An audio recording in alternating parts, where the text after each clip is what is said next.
So previous questions అనాలిసిస్ని base చేసుకొని మనం ఎకానమీని simplified వర్షన్లో మీకు తీసుకొస్తున్నాం. సో చాలామందికి ఎకానమీ ఎక్కడ ప్రాబ్లం అంటే బేసిక్స్ పైన పట్టు లేకపోవడం వల్ల ప్రాబ్లం అవుతుంది.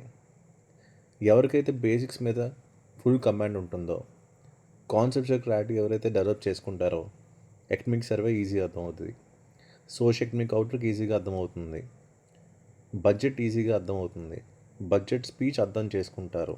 దాంతోపాటు కరెంట్ అఫైర్స్ ఏవైతే న్యూస్ పేపర్స్లో మీకు కనిపిస్తున్న ఎకానమీ రిలేటెడ్ ఆర్టికల్స్ అవి ఈజీగా అర్థం చేసుకుంటారు.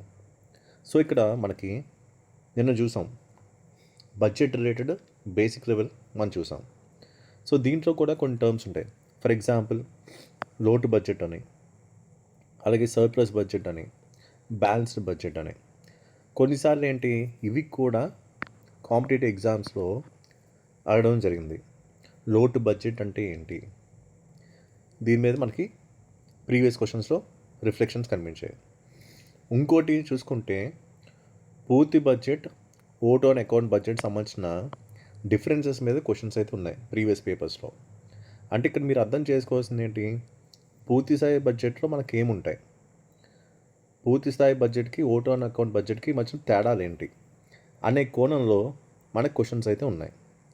సో దీన్ని సింప్లిఫై చేస్తూ మీకు ఇలా కంటెంట్ అయితే నేను డెవలప్ చేయడం జరిగింది. మొత్తం అన్నీ కూడా వేరే షెడ్ పిఎస్సి పీవైకి అనాలిసిస్ చేసి కూడా, అంటే కొన్ని థౌజండ్స్ ఆఫ్ క్వశ్చన్స్ మొత్తం అనలైజ్ చేసి ఈ కంటెంట్ అంతా బిల్డ్ చేశాను. అంటే ఇక్కడ మనం అర్థం చేసుకోవాల్సింది ఏంటంటే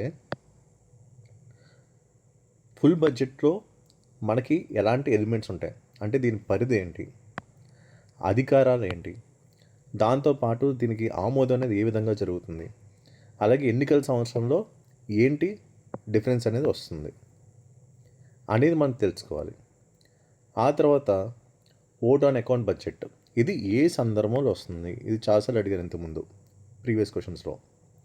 దీని తాలూకా కీ అబ్జెక్టివ్ ఏంటి, అంటే ప్రధాన ఉద్దేశం ఏంటి, సో దీంట్లో ఉన్న నిబంధనలు ఏమిటి, అలాగే మెయిన్గా చూసుకుంటే సింప్లిఫైడ్ ఫార్మాట్లో మీకు డయాగ్రామ్ ఫార్మాట్లో మీకు చూపించాను. ఓట్ ఆన్ అకౌంట్ లేకపోతే ఇంటరిమ్ బడ్జెట్కి పూర్తి బడ్జెట్కి తేడాలు ఏంటనేది.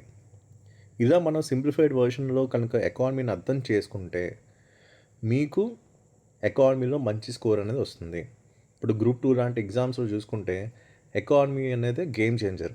ఎవరైతే ఎకానమీ ఎక్కువ స్కోర్ తెచ్చుకుంటారో వాళ్ళకి సర్వీస్ రావడానికి ఎక్కువ అవకాశాలు అయితే ఉన్నాయి. అలాగే మిగతా కాంపిటేటివ్ ఎగ్జామ్స్లో కూడా ఎకానమీకి సంబంధించిన వెయిటేజ్ అనేది పెరుగుతుంది. కాబట్టి ఎకానమీ మీద ఫోకస్ చేయండి అండ్ ఆ కాంపిటేటివ్ ఎగ్జామ్ అనేది తీసుకోండి.